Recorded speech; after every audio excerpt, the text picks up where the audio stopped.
বিসমিল্লাহির রহমানির রহিম। প্রিয় ভাই ও বোনেরা, একটু থামুন, একটু ভাবুন। আজকে যখন আপনি এই ভিডিওটি দেখছেন, আপনার শরীরে রক্ত চলছে, শ্বাস নিচ্ছেন, হৃদয় স্পন্দিত হচ্ছে।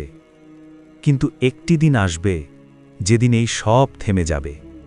আপনার প্রিয়জনেরা আপনাকে কাঁধে তুলে নিয়ে যাবে, মাটি পড়বে, আর তারপর সবাই ফিরে যাবে। সেদিন কি হবে?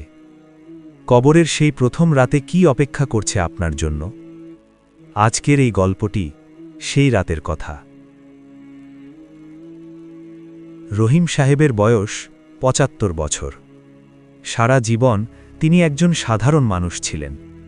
বড় আলেম নন, বড় ব্যবসায়ীও নন, কিন্তু ৫ ওয়াক্ত নামাজ কখনো ছাড়েননি। ফজরের আজান হলেই বিছানা ছেড়ে উঠতেন। সন্ধ্যায় কোরআন তিলাবাত করতেন, প্রতিবেশীর হক আদায় করতেন, মানুষকে কষ্ট দিতেন না। সেদিন রাতে হঠাৎ বুকে ব্যথা শুরু হলো।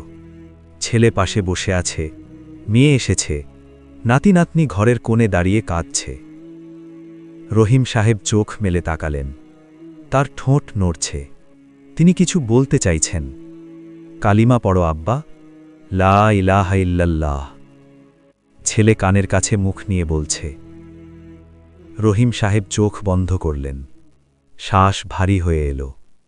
একটি, দুটি, তিনটি, তারপর থেমে গেল। ঘরে কান্নার রোল পড়ে গেল। কিন্তু রহিম সাহেব তখন অদ্ভুত এক অনুভূতির মধ্যে আছেন। শরীরের সমস্ত ভার নামিয়ে রাখা হয়েছে যেন। কোনো ব্যথা নেই, কোনো কষ্ট নেই, এক অপার্থিব হালকা অনুভূতি। তিনি দেখলেন নিজের শরীর নিচে পড়ে আছে, ছেলে ধরে কাঁদছে, কিন্তু তিনি সেখানে নেই। তখন ঘরে আলো এলো, এমন আলো যা দুনিয়ার কোনো আলোর সাথে তুলনা হয় না। একজন ফেরেশতা এলেন, চেহারায় নূরের ঝলকানি, পোশাক সাদা, চোখে অসীম করুণা। তিনি বললেন, হে প্রশান্ত আত্মা, তোমার রবের দিকে ফিরে এসো, সন্তুষ্ট হয়ে, সন্তুষ্টি প্রাপ্ত হয়ে। সূরা ফাজর, আয়াত ২৭-২৮। রহিম সাহেবের রূহ বের হয়ে এলো। হাদিসে এসেছে, নেককার বান্দার রূহ বের হওয়া এমন সহজ যেন পানির মশক থেকে পানি ঢালা হচ্ছে। কিন্তু যারা জীবনে পাপে ডুবেছিল তাদের কথা ভিন্ন। তাদের রূহ বের হয় কাঁটার মতো, শিরা ছিঁড়ে, মাংস ছিঁড়ে। আল্লাহ আমাদের সবাইকে হেফাজত করুন। রূহ বের হওয়ার পর সঙ্গে সঙ্গে ফেরেশতারা তাকে রেশমের কাপড়ে মুড়িয়ে নেন। হাদিসে আছে, সেই কাপড় থেকে এমন সুগন্ধ বের হয় যা পৃথিবীর সেরা আতরের চেয়েও উত্তম। তারপর শুরু হয় আসমানের দিকে যাত্রা। প্রথম আসমানে পৌঁছালেন, দরজা বন্ধ। ফেরেশতারা বললেন, দরজা খোলো। ভেতর থেকে জিজ্ঞেস করা হলো, কে? বলা হলো, রহিম, আল্লাহর বান্দা। সে কি নেককার ছিল? হ্যাঁ। দরজা খুলে গেল। প্রথম আসমানের ফেরেশতারা স্বাগত জানালেন, দোয়া করলেন। এভাবে একে একে ৭ আসমান পার হলেন। প্রতিটি আসমানে একই প্রশ্ন, প্রতিটি দরজা খুলে গেল। সপ্তম আসমানে পৌঁছালেন। সেখানে আল্লাহ তাআলার দরবার। আল্লাহ বললেন, আমার বান্দার নাম ইল্লিইনে লিখে দাও। ইল্লিন, জান্নাতীদের আমল নামা যেখানে সংরক্ষিত। তারপর বলা হলো, তাকে ফিরিয়ে দাও, কারণ তাকে মাটি দিয়ে তৈরি করা হয়েছিল। মাটিতেই তাকে ফেরত পাঠাও, মাটি থেকেই তাকে আবার উঠাবো। রূহ ফিরে এলো কবরে। ইতিমধ্যে জানাজা পড়া হয়ে গেছে, মাটি পড়েছে।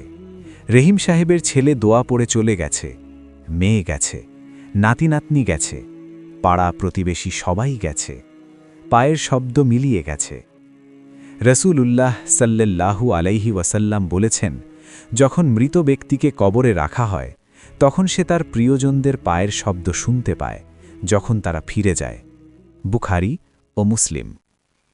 রহিম সাহেব শুনলেন, পায়ের শব্দ দূরে চলে গেল, তিনি একা।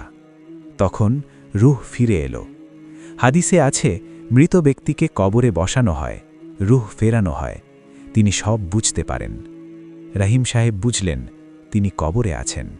চারদিকে মাটি, কিন্তু অন্ধকার নয়, একটা আলো আছে। কোথা থেকে আসছে জানেন না। হাদিসে আছে, নেককারদের কবর প্রশস্ত হয়, ৭০ হাত পর্যন্ত আলো করা হয়। একটু থামুন। আর পাপীদের কবর সংকুচিত হয়ে যায় এতটাই যে পাঁজরের হাড় একে অপরের মধ্যে ঢুকে যায়। নাউজুবিল্লাহ। রহিম সাহেবের কবর প্রশস্ত হয়েছে, আলোকিত হয়েছে, কিন্তু এখনও সবচেয়ে কঠিন পরীক্ষা বাকি। তখন দুজন এলেন, মুনকার, নাকির। রাসূলুল্লাহ সাল্লাল্লাহু আলাইহি ওয়াসাল্লাম তাদের বর্ণনা দিয়েছেন। চেহারা ভয়ঙ্কর, শরীর বিশাল, কণ্ঠস্বর বজ্রের মতো। যে কোনো মানুষ তাদের দেখলে থর থর করে কাঁপত। তারা রহিম সাহেবের কাছে এলেন, বললেন, মান রব্বুকা, তোমার রব কে? একটু থামুন। এই প্রশ্নটা কঠিন কেন জানেন? কারণ সেই মুহূর্তে শয়তান শেষ চেষ্টা করে, মানুষকে বিভ্রান্ত করতে চায়। সে বলে, বলো অমুককে চেনো না, বলো ওর ব্যাপারে জানো না। কিন্তু যে মানুষ সারা জীবন আল্লাহকে ডেকেছে, তার কাছে এই প্রশ্নের উত্তর কঠিন নয়। রহিম সাহেব বললেন, আল্লাহ, আমার রব আল্লাহ।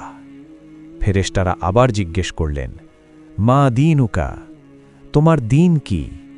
রহিম সাহেব বললেন, ইসলাম, আমার দিন ইসলাম।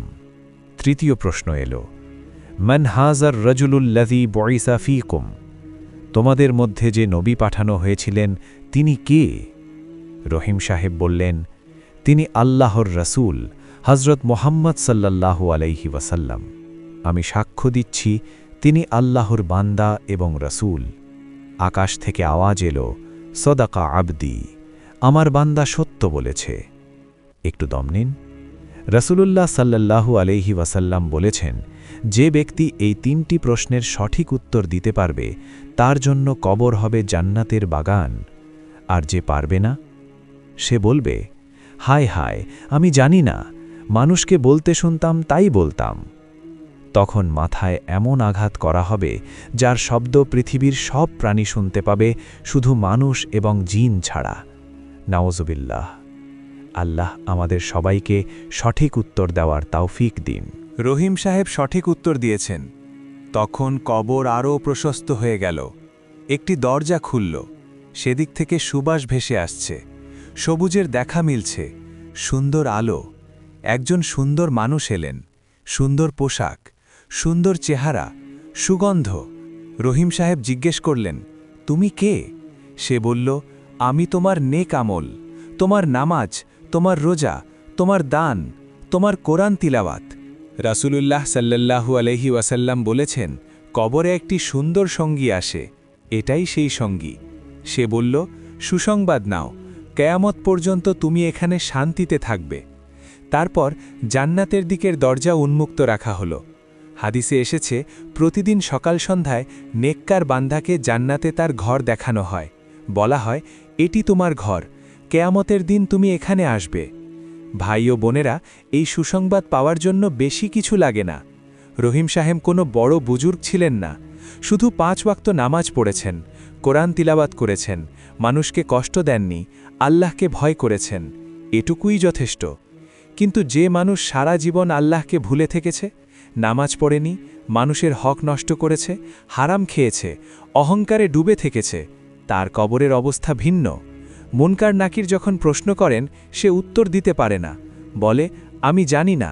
তখন কবর সংকুচিত হয়ে যায়, পাঁজরের হাড়গুলো একে অপরের মধ্যে ঢুকে যায়, আগুনের পোশাক পরানো হয়, জাহান্নামের দিকের একটি দরজা খুলে দেওয়া হয়, সেদিক থেকে গরম বাতাস আসে, দুর্গন্ধ আসে, একটি কুৎসিত চেহারার সত্তা আসে, আমি তোমার পাপ, তোমার মিথ্যা, তোমার জুলুম।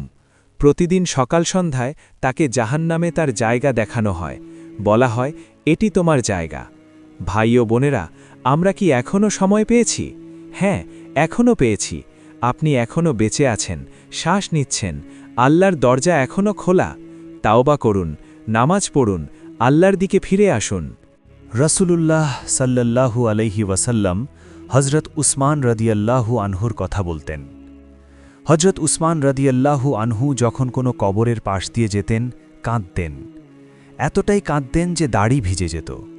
মানুষ জিজ্ঞেস করত, জান্নাত জাহান্নামের কথা শুনলে কাঁদেন না, কিন্তু কবর দেখলে কাঁদেন কেন? তিনি বলতেন, কবর হল আখেরাতের প্রথম মঞ্জিল। যে এখানে পার পেয়ে গেল তার পরের পথ সহজ, আর যে এখানে আটকে গেল তার পরের পথ আরও কঠিন।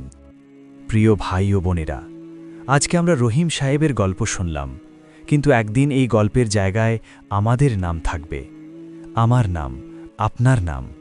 সেদিন কেউ থাকবে না, শুধু আমাদের আমল থাকবে। তাই আজকেই সিদ্ধান্ত নিন, নামাজ শুরু করুন, কুরআন খুলুন, মানুষের সাথে ভালো ব্যবহার করুন, মা বাবার সেবা করুন, আল্লাহকে ভালোবাসুন, কারণ কবরে আপনার একমাত্র সঙ্গী হবে আপনার আমল। আল্লাহুম্মা আজিরনা মিন আযাবিল কবর। হে আল্লাহ, আমাদের কবরের আযাব থেকে রক্ষা করো। আল্লাহুম্মা আজিরনা মিন আযাবিন নার। হে আল্লাহ, জাহান্নামের আযাব থেকে রক্ষা করো। আল্লাহুম্মা গফির লানা ওয়ারহামনা। হে আল্লাহ, আমাদের মাফ করো, আমাদের উপর রহম করো। আমিন ইয়া রাব্বাল আলামিন। সুবহানাল্লাহ। ভিডিওটি ভালো লাগলে শেয়ার করুন। একটি শেয়ার হয়তো কারো জীবন বদলে দিতে পারে। আল্লাহ হাফিজ।